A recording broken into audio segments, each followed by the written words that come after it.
하나님 말씀 요한복음 16장 7절에서 11절입니다.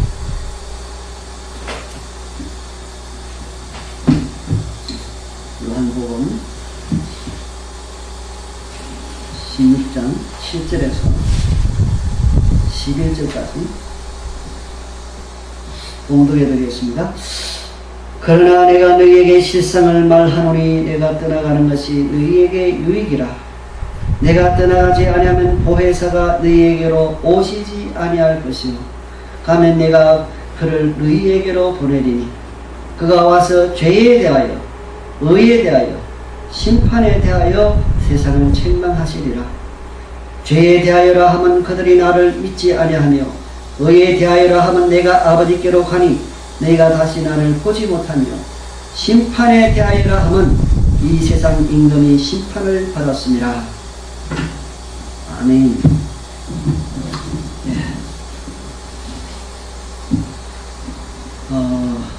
오늘은 제목이 성령님이 하시는 일입니다. 성령님이 하시는 일. 지난번에 우리는 성령님께서 하신 일에 대해서 이미 들었습니다. 예수님께서 요한복음 그 앞부분에서 예수님께서 하신 성령의 사역에 대해서 우리가 들었습니다. 그때에 우리는 성령님께서 오시면은 예수님으로부터 들은 그 말씀이 제자들에게 깨달아지는 그런 놀라운 일이 있을 것이다. 성령님은 진리 가운데로 제자들을 인도하실 것이다. 성경을 깨닫게 하시는 성령님의 사역에 대하여서 그때는 들었습니다. 그러니까 그때는 예수님을 믿는 자들에게 역사하는 성령의 그 일, 성령 하나님께서 하시는 일에 대해서 우리가 들었습니다. 그런데 오늘 우리가 들을 말씀은 그때는 이미 믿는 자들에게 역사하는 그 성령님의 일을 들었다면 오늘은 믿지 아니하는 사람들, 우리 성령님께서는 믿는 자들에게 뿐만 아니라 믿지 않는 자들에게도 일하고 계시는데 오늘 이 말씀은 바로 믿지 않는 사람들에게 하시는 성령님의 일을 소개하고 있습니다. 우리 그것에 대해서 우리 잘 살펴볼 수 있기를 바랍니다. 16장 7절에서 그러하나 그 앞절에서 마음에 근심이 가득하라 이렇게 말씀하셨죠. 지난주에 우리가 들었습니다. 예수님께서 제자들 보시면서 제자들의 마음에 근심이 가득하다. 그러나 왜 제자들이 근심이 가득했느냐? 예수님이 떠나신다니까. 예수님의 제자들은 자기가 가지고 있던 그 모든 것을 다 버리고 주님을 따랐습니다. 업으로 일하는 사람은 배와 거물과 그 모든 것을 다 버리고 주님을 따랐고, 마태 같은 사람은 세리장이죠. 세바르니 자기의 직업을 버리고 예수님을 따랐습니다. 사도들은 다 그렇죠. 그러니까 그런데 느닷없이 이제 예수님이 가신다는 거예요. 떠나가신다는 겁니다. 그러니까 예수님의 제자들은 마음에 근심을 하고 있다. 예수님이 떠나가실 뿐만 아니라 예수 믿는 자들에 대한 핍박의 그러한 그림자도 계속 짙어져 가고 있는 그런 상황이었죠. 그런데 예수님께서 이렇게 말씀하십니다. 그러하나 내가 너희에게 실상을 말하노니, 실제적인 것을 말하노니, 내가 떠나가는 것이 너희에게 유익이다. 이렇게 말씀합니다.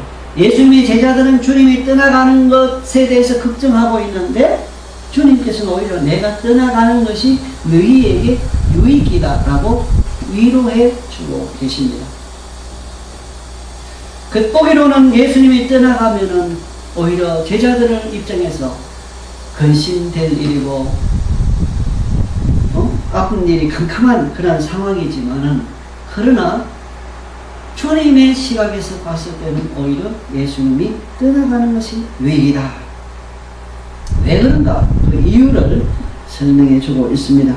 내가 떠나가지 아니하면 보혜사가, 여기서 말하는 보혜사는 성령님을 의미합니다. 파라클레토스란 말이 바로 이 보혜사로 번역되어 있는데 헬프란 뜻이죠. 너희를 돕는 너희의 상담자가, 이 파라클레토스 상담자로 번역 가능하다 그랬죠. 그 다음에 너희와 함께하는 위로자가 너희에게로 오시지 아니할 것이요. 내가 안 가면 성령님께서 안 오신다는 겁니다. 왜? 그게 질서니까. 하나님께서 만드신 질서예요. 예수님이 이 땅에 메시아로 오셔서 메시아로서의 사역을 하시고 떠나가시고 그 다음에 성령님을 보내주시는 것, 이게 하나님이 정하신 순서거든요.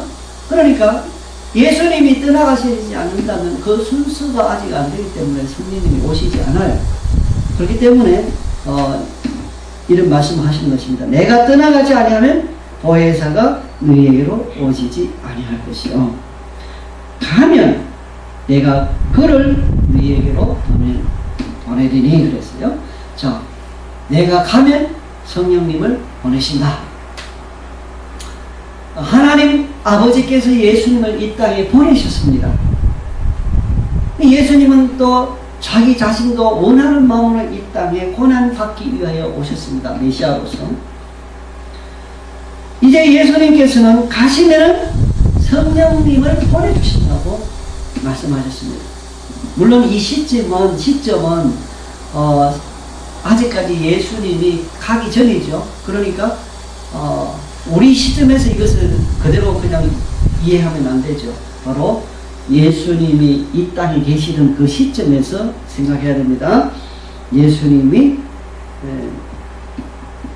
가시면 보내시는데 그가 와서 그랬어요. 그가 와서, 여기서 그라는 것은 성령님을 말합니다. 성령님.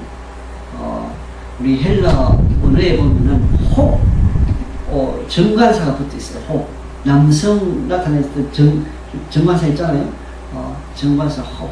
그래서 성령님 그분이, 그가 와서, 번역이 맞죠? 그녀가 아니라 그가 와서, 그러니까 성령님은 인격적인 존재인 것을 여기서 우리가 알 수 있습니다. 그것이 와서가 아니에요. 그것이 와서. 여호와 증인들은 성령님을 하나님의 능력, 파워라고 성령님을 모독하고 있습니다.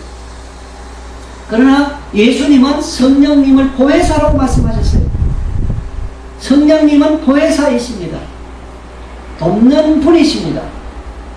성령님을 향해서 예수님은 그분이 와서, 번역하기 나름이죠. 그러니까 3인칭, 남성 3인칭 그것을 번역하는데 그라 이렇게 번역했지만 그분이, 그러니까 성령님을 인격적인 존재로 분명하게 예수님이 말씀하시고, 그 다음에 와서라는 이 단어도 와서 능동태도다. 스스로 성령님 입장에서 봤을 때 억지가 아니고, 남이 나를 보내니까 억지로 내가 오는 것이 아니고, 한편으로는 예수님이 하나님 아버지가 보내는 것이지만 다른 한편으로는 내가 원해서 오신다 이 말이에요. 똑같죠. 예수님에게 적용된 부분과 성령님에게 적용된 그 부분이 똑같습니다. 성령님께서는 이 세상에 사는 사람들 가운데 오시기를 원했습니다.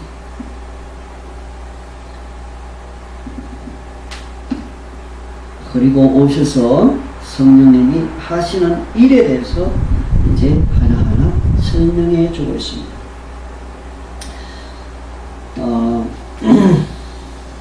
죄에 대하여, 의에 대하여, 심판에 대하여 세상을 책망하시리라, 이렇게 말씀하십니다. 죄에 대하여, 의에 대하여, 심판에 대하여 세상을 책망하시리라. 우리는 이 본문의 말씀에 대해서 그 의미가 무엇일까 한번 의문점을 가지고 그 의문에 대한 대답을 하기 위해서 기도하고 알려고 할 그런 이유가 있습니다. 죄에 대하여, 의에 대하여, 심판에 대하여 세상을 책망한다 그랬습니다. 세상을. 성경에서 여기서 이제 이 본문에서, 성경 이 본문에서 말하는 세상이라는 것은 우리가 말하는 이 세상, 이런 차원이 아니고 예수 그리스도를 믿지 아니하는 사람들의 세계, 세상, 그것을 말합니다. 그러니까 세상을 책망하시리라 할 때 이 책망이라는 말이 매우 중요합니다. 책망이라는 말이 중요해요. 그것을 우리가 한번 살펴보도록 하겠습니다. 여기서 책망이라고 하는 이 말은 오늘 여러분 예배 드리면서 마음에 딱 한 가지 심겨지기를 소망하는 것은 바로 이 책망입니다. 번역 우리가 책망으로 했는데 이게 헬라 원어로 보면 엘렌코라는 말이에요. 엘렌코 하기 위해서, 세상을 엘렌코 하기 위해서 성령님이 이 땅에 오신다는 것이죠. 엘렌코. 그러면 우리가 책망하면 막 꾸짖는 거죠. 막 잘못한 것에 대해서 막 꾸짖는 거. 그런데 엘렌코란 말은 단순히 이렇게 꾸짖는 정도 차원이 아닙니다. 그래서 이 말씀에 대해서 한번 살펴보도록 하겠습니다. 책망이라고 하는 이 원어 엘렌코는 법정에서, 재판하는 법정이 있죠. 그 법정에서 항변하는 자와, 나는 뭐 죄 없다라고, 죄지 놓고는 죄 없다라고 항변하는 사람이 있죠. 그럴 때에 그런 자와 변론을 해서 네가 죄가 있다는 것을 확실히 드러내는 데 사용하는 용어예요. 엘렌코라는 것은. 그래서 논박하다, 훈계하다, 죄를 깨닫게 하다, 이런 여러 가지 말로 번역이 가능한데, 이 사전적인 의미로 첫째로 이런 의미가 있습니다. 영어로 보니까 bring to light입니다. 밝은 데로 가져오는 것. 선명하지 않고 불분명하고 잘 모르겠는 그 부분들 있잖아요. 그것을 환하게 밝은 데로 가져 나와서 덜쳐내는 거예요. 누구든지 객관적으로 이것은 A다, 이것은 B다, 확실하게 드러내 놓는 드러내놓는 그 어떤 것, 드러내놓는 행동, 행위, 그런 것을 말하는 것입니다. 우리 디도서 2장 15절에 보면 이런 말씀이 있습니다. 너는 이것을 말하고 권면하며, 디도에게 하는 사도 바울의 권면이죠. 디도야, 너는 이것을 말하고 권면하며 모든 권위로 엘레코하여, 번역은 책망하여 일어났어요. 엘레코하여 누구에게든지 업신여김을 받지 말라. 네.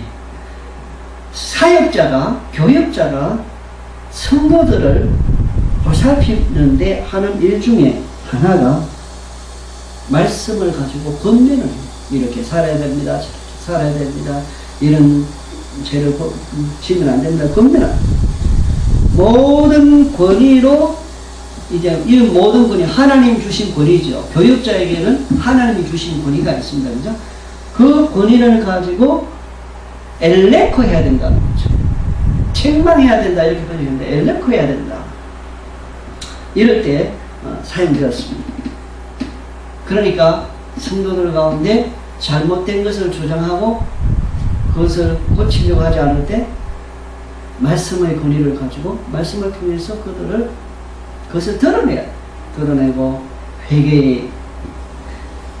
회개할 수 있도록 하는 역할. 엘렌코란 말. 그 다음에 두 번째로 이 엘렌코라는 것은 convict 또는 convince someone of something. 이것은 요한복음 8장 46절에 보면 너희 중에 누가 나를 죄로 책잡겠느냐 그랬습니다. 누가 나를 죄로 책잡겠느냐, 누가 나를 죄가 있다라고 말할 수 있겠느냐 말이죠. 책잡겠느냐, 이게 책잡겠느냐 할 때 사용된 단어가 엘레코예요. 엘레코. 예수님께서는 너희 중에 누가 나를 죄로 책잡겠느냐, 내가 진리를 말하는데도 어찌하여 나를 믿지 아니하느냐 라고 말씀하셨습니다. 그러니까 성령님께서 오셔서 세상에 대해서, 세상 사람들은 아직 죄 가운데 있는 사람들 아닙니까? 그죠? 예수 믿는 사람들은 죄 문제가 해결된 사람들입니다. 생활 가운데 짓는 죄들 하나님 앞에 죄를 회개하지만은 근본적으로 우리는 목욕 환자들이죠. 예수님의 표현에 따릅니다. 그런데 아직 세상 사람들은 죄 문제가 전혀 해결되지 않는, 그냥 그대로 있으면 영원히 멸망할 수밖에 없는 그러한 상태에 있는 세상 사람들. 그런데 그 세상 사람들은 자기 자신이 죄인 것을 깨닫지를 못하고 있습니다. 자기 자신이 가지고 있는 죄에 대해서 느끼지는 못해요. 왜? 죄 가운데 죽어있기 때문에, 영적으로 죽어있기 때문에 그렇습니다. 회개하고 예수 믿은 사람들은 영적으로 살아있기 때문에, 하나님 관계가 맺어져 있기 때문에 죄를 지면 죄에 대해서 더 민감해지고 회개하게 되고 하는데, 세상 사람들은 죄를 지으면 죄를 즐깁니다. 죄를 즐겨요. 죄를 지어놓고 그 죄를 자랑스러워한다. 자기 죄된 것을 자랑스러워.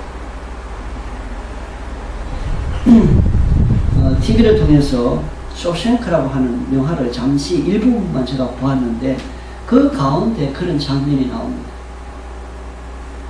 교도소에 오랫동안 갇혀있는 사람들 가운데 서로 자랑하는데 뭘 자랑하느냐?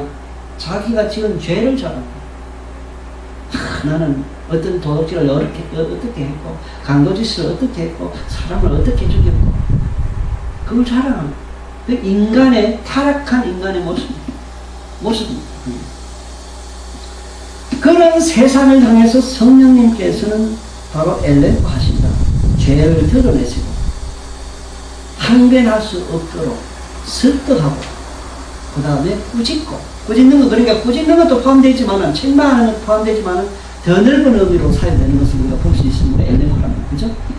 내가 죄가 없다라고 하는 그 사람에 너는 죄 있다는 것을 환하게 드러내는 역할. 누가 하느냐고? 성령님이 하신다. 그래서 성령님께서는 이미 예수 믿는 사람들 속에서 마음의 은혜를 주시고, 평강을 주시고, 기쁨을 주시고, 성령님께서 또 말씀을 깨닫게 하여 주시고, 여러 가지 하나님 사역을 하십니다. 그러시면서 동시에 믿지 아니하는 불신자들 세계 속에서는 성령님께서 그들로 하여금 또 이렇게 죄에 대하여, 의에 대해, 심판에 대하여 사역을 하고 계시는 것을 우리가 볼 수 있습니다.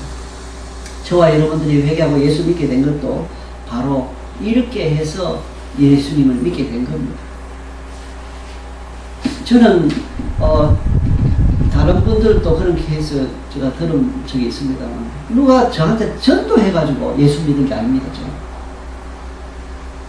전도를 통해서 하나님 부르시기도 하지만, 전도 없이도 하나님께서는 사람들을 자기 품으로 부르십니다.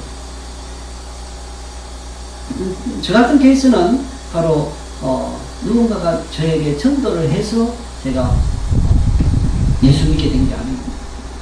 제가 고등학교 때였는데 마음에 교회 가고 싶어요. 마음에 교회 가고 싶어지더라고요.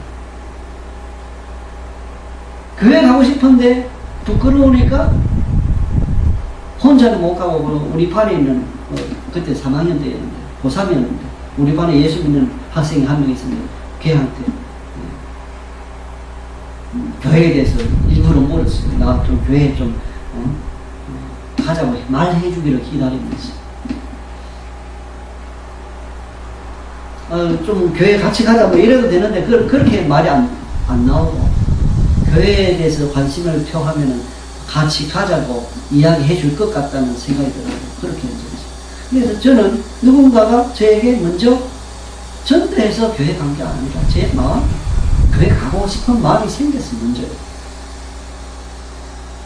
누가 그렇게 했겠습니까? 바로 성령님의 역사입니다. 성령 하나님의 역사. bring to light, 밝은 데로 데려온다 하는 것이죠. 그 다음에 세 번째로 이 엘렌코란 말은 리프르고 correct라는 그런 단어로 사용이 됩니다. 올바르게 하는 역할이죠. 디모데후서 4장 2절에서 너는 말씀을 전파하라. 때를 얻든지 못 얻든지 항상 힘쓰라. 범사에 오래 참음과 가르침으로 엘렌코하며 경책하며 이렇게 번역해 놨습니다. 엘렌코하며 경계하며 권하라 그랬습니다. 디모데전서 5장 20절에서도 보면은 범죄한 자들을 모든 사람 앞에 꾸짖어 할 때 꾸짖어가 여기서는 바로 이제 책망하는 거죠. 사람들 앞에서 꾸짖어서 이 보통 이단들에 대해서는 확실하게 이렇게 하는 것을 우리가 봅니다. 그런데 엘렌코 한다 이 말이에요. 나머지 사람들로 두려워하게 하라. 무엇에 대해서? 죄에 대해서. 자, 성령님의 역사는 이렇게 엘렌코 하는 그런 역사, 믿지 아니한 불신 세계에서 엘렌코 하는 그런 일을 하신다 하는 것입니다. 제가 여기서 말씀드린 이 예문들, 성경 구조들은 이 엘렌코라는 단어가 불신 세계를 향한 어떤 성령님의 사역에도 사용되었지만은 교회 내에서 사역자들이 사역하는 데 있어서도 사용된다는 것을 또 우리가 이렇게 알 수 있습니다. 그리고 이 엘렌코란 말은 퍼니시란 말입니다. 퍼니시. 벌 주는 것. 디스플린 한다. 벌 준다. 잘못에 대해서 디스플린 하는 것. 이것까지 표현하고 있습니다. 히브리서 12장 5절에 보면 또 아들들에게 권하는 것 같이 너희에게 권면하신 말씀도 잊었도다. 일러스되 내 아들아 주의 징계하심을 경히 여기지 말며 그에게 꾸지람을 받을 때에 낙심하지 말라. 우리 하나님께서는 자기 자녀들에게 엘렌코 하시는 분이십니다.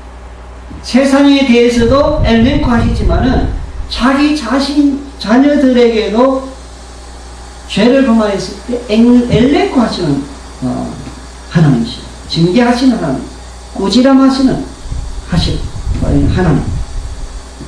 요한계시록 3장 19절에서도 물은 내가 사랑하는 자를 엘렌코 하여 징계하노니 그랬습니다. 책망하여 이렇게 번역해 놓았습니다. 엘렌코 하여 징계하노니 그러므로 네가 열심을 내라 회개하라.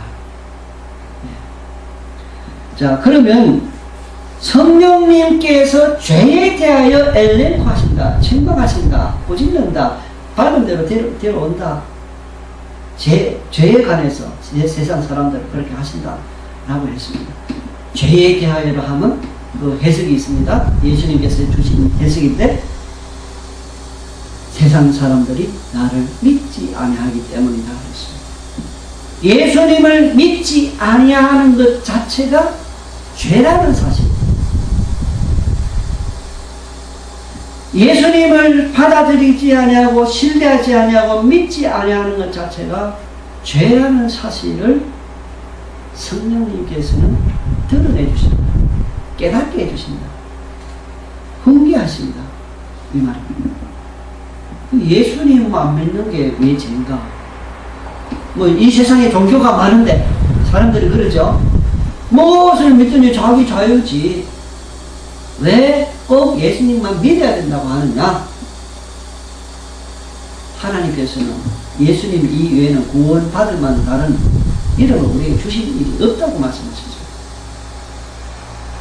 그리고 오늘 본문을 통해서 우리가 보는 바와 같이 예수 그리스도를 믿지 아니하면, 받아들이지 아니하면, 배믿지 아니하고 안 믿으면 그 자체가 또 죄가 된다는 사실을 분명하게 말씀하십니다. 왜 그러면 예수 안 믿으면 그 자체가 죄인가? 왜냐하면 성경을 통해서 하나님 아버지께서, 예수님은 하나님 아버지가 보내신 자다, 하나님의 아들이다, 예수님은 메시아시다 라고 분명하게 증거하였습니다. 하나님의 증언이 분명하게 나타나 있습니다. 많은 사람들이 있는 가운데서 이는 내 사랑하는 아들이요, 하나님 아버지께서 다 드러내 주셨습니다. 그러니까 하나님 아버지의 그 증언이 너무나 명백한데도 예수님을 안 받아들인다는 것은 누구를 안 받아들이는 거예요?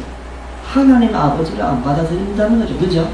하나님을 배척하는 거예요. 예수님을 배척하는 것은 바로 하나님을 배척하는 것, 바로 그겁니다. 하나님을 대적하는 것, 배척하는 것, 예수님을 안 받아들이는 것, 이게 바로 죄가 된다. 큰 죄가 됐죠. 우리 이 세상의 역사 같으면, 만약에 어떤 왕이 말입니다, 왕이 자기 영역 내에 그 왕이 중앙에 서울에 있다고 생각하면 그 왕이 자기 사절이라 그러니까 심부름꾼을 저쪽에 제주도에 보냅니다. 예를 들어서. 근데 제주도에 제주도 도지사가 그 왕이 보낸 사절을 안 받아들인 거예요. 쫓아내버렸어요. 당장에 어떻게 돼요? 당장에 왕이 군대 보내가지고 목을 칠 거예요. 안 그렇겠습니까? 예수님을 하나님이 이 땅에 보내주는데 예수님을 배척 안 받았고, 그게 죄라는 것을 성령님께서 세상 사람들로 하여금 알게 하시는데, 그런데 성령님께서는요, 전도자들을 사용하십니다. 저와 여러분들, 먼저 예수 믿은 사람들, 전도자들을 통해서, 또 성령을 통해서 그들에게 가르쳐 줍니다. 성령의 역사예요. 성령이 너희에게 임하시면 너희가 권능을 받고 예루살렘과 온 유대와 사마리아와 땅끝까지 이르러 내 증인이 되리라. 성령님의 사역입니다. 그죠? 그래서 세상 사람들로 하여금, 믿지 아니하는 사람들로 하여금 당신 예수 안 믿는 그 자체가 죄라는 것을 깨닫게 해줘요. 그런데 사람들은 반발하지. 아니 왜 당신은 예수만 믿으라 그래? 아무리 그래도 아닌 것은 아닙니다. 예? 예수 안 믿으면 그 자체가, 안 받아들이는 것 자체가 죄가 됩니다.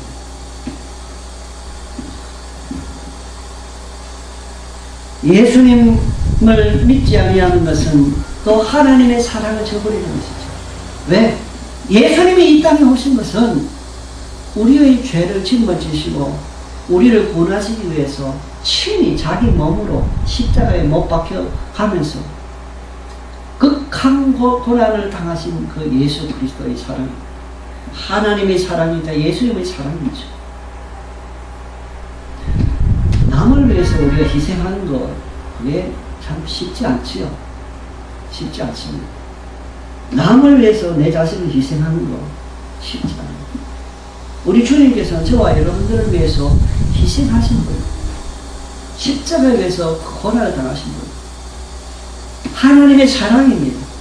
그런데 하나님께서 우리를 향해서 사랑하신 그 사랑을 배척하는 것, 그게 바로 하나님 앞에서 죄가 된다는 것입니다. 이것을 성령님께서는 사람들로 하여금 알도록 깨닫게 하시고, 그 다음에 그게 죄라는 것을 알게 하시면서 오중하시는 일을 성령님이 하는 것입니다. 죄에 대하여 하면 그 의미가 바로 그겁니다. 그 다음에 두 번째로 의에 대하여 책망하신다, 엘레코 한다. 의에 대하여. 의라는 것은 예수님을 뜻하죠. 의에 대하여.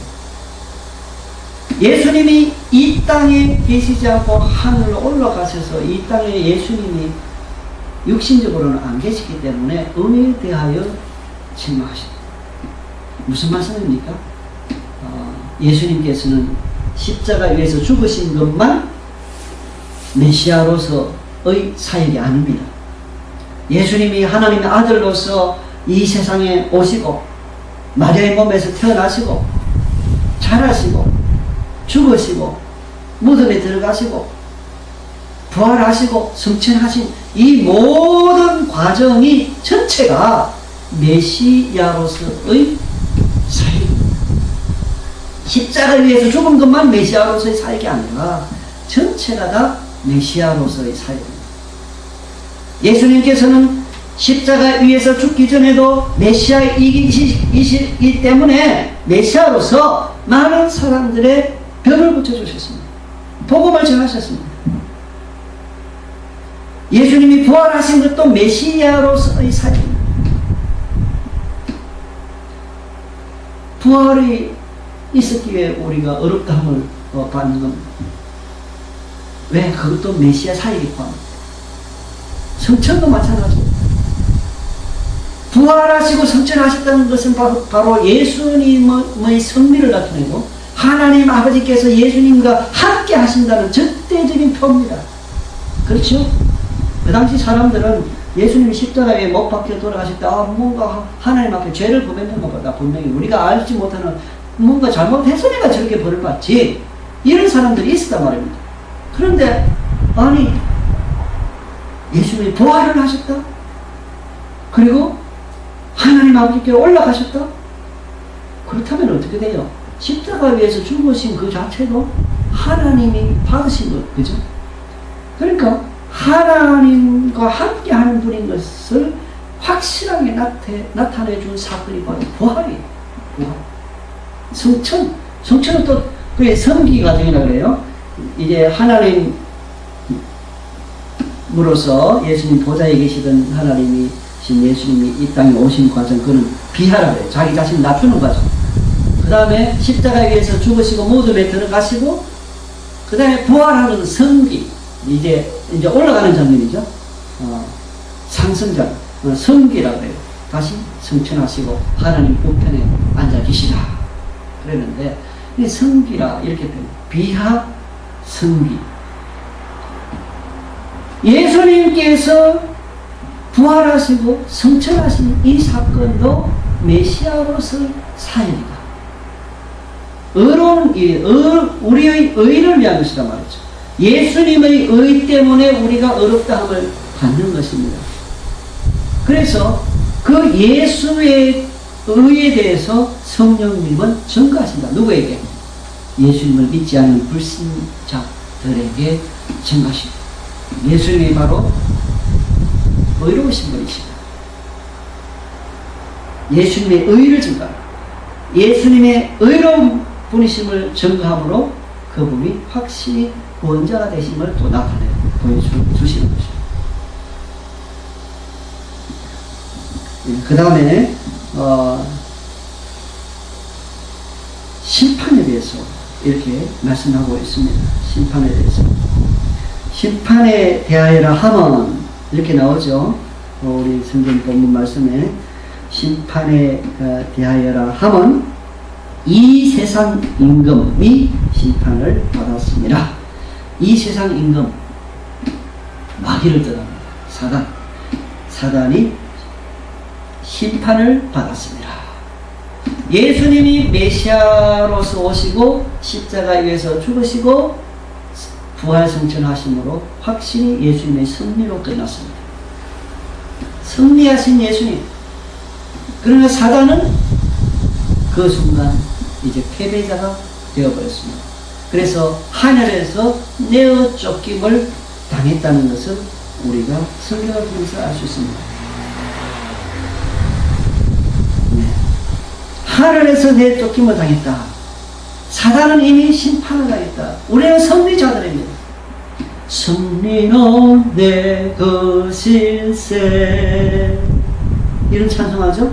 승리는 내 것일세. 우리 한번 이 말만 따라 해봅시다. 승리는 내 것일세. 아멘. 승리는 내 것입니다. 왜? 예수님이 승리했으니까. 예수님이 승리했으니까 예수님과 함께 가족이 되어 있는 우리들도 함께 승리한 겁니다. 아멘. 비록 이 세상에 살 때는 굴곡이 많다 할지라도 어떨 때는 넘어지기도 하고 어떨 때는 일어나기도 하고 굴곡이 있습니다. 그러나 그럼에도 불구하고 궁극적으로 우리 예수님께서는 승리했습니다. 그래서 이 승리를 우리는 선포할 줄 아는 믿음의 소유자가 되기를 바랍니다. 상대적으로 사단은 이미 패배했습니다. 사단은 아무리 날뛰어도 아무리 세상 권세자들을 사용해서 핍박을 하고 예수 믿는 사람 핍박하고 말입니다. 또 여러 가지 유혹을 통해서 이 사단이 믿는 자들을 넘어뜨리려고 하고 온갖 일을 다 한다 해도 궁극적으로 이미 승리는 내 것일세. 아멘. 승리는 내 것일세. 저와 여러분들의 장래는 보장되어 있습니다. 영원한 천국이 이미 보장되어 있습니다. 이미 저와 여러분들의 시민권은 천국의 시민권입니다. 이 세상은 우리가 잠시 잠깐 있다가는 나그네의 인생입니다. 그렇기 때문에 우리는 하나님께 감사하는 것입니다. 소망을 가지고 사는 것입니다. 아까 컨빅트라고 말을 했었는데 컨빅트라는 것은 영어 성경에 보면 영어 사전에 보면은 유죄를 입증하다 이런 뜻이에요. 죄가 있다는 것을 입증하는 거예요. 너 죄가 있다는 것을 증거하는 거예요. 누가? 성령님께서. 그러므로 사람들 하여금 죄를 회개하게 하고 하는 겁니다. 우리가 사도행전 2장에 보면은 베드로 설교가 나옵니다. 베드로라고 하는 예수님의 제자 중 한 사람이죠. 이 사람이 설교를 하는데 이런 표현이 있습니다. 그들이 이 말을 듣고 그들이 베드로가 전하는 이 말을 듣고 이 말이죠. 마음에 찔려 베드로와 다른 사도들에게 물을 이르되 형제들아 우리가 어찌하고 하노. 마음에 찔렸다. 이거 누가 하는 역사입니까? 성령님의 역사. 예수 믿지 아니하는 사람들에게 복음이 전파될 때 그 사람 속에서 일하시는 분이 계시는데 바로 성령님이시다. 성령님이. 그래 죄에 대하여 의에 대하여 심판에 대하여 확실하게 증거하시는 성령님이십니다. 자, 우리는 여기까지 들으면서 야, 성령님이 하시는 일이라는 것은 결국 예수님을 바르게 알도록 해주시고 또 사람들로 하여금 예수님을 믿게 하고 또 사람들로 하여금 예수님을 믿음으로 하나님과 바른 관계에 놓이는 일을 하게 하는 그러한 역할, 그 역할을 하시는 분이 성령님이시라는 것을 우리가 알 수 있습니다. 그러니까 성령으로 충만한 사람들은 예수로 충만한 자들입니다. 성령으로 충만한 사람들은 예수 그리스도의 복음을 확실하게 전하는 자들입니다. 성령님께서 함께 하시는 놀라운 은혜입니다.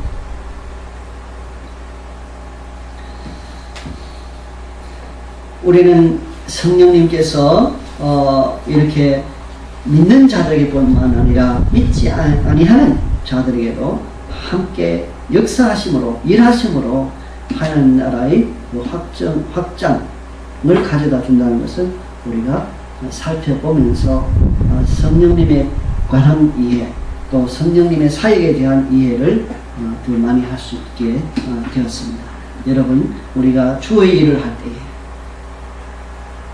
그리스도인으로서 살아갈 때 성령님의 도움이 없이는 아무것도 할 수가 없습니다. 그러므로 성령님께 의존해서 하나님 일을 우리가 해야 되겠습니다. 우리 교회도 마찬가지입니다. 우리 빅된 교회도 성령님의 역사를 기대하고 성령님의 도우심을 기대하고 하나님 성령님으로 하여금 우리를 복으로 잘 사용하실 수 있도록 우리가 기도해야 되겠습니다.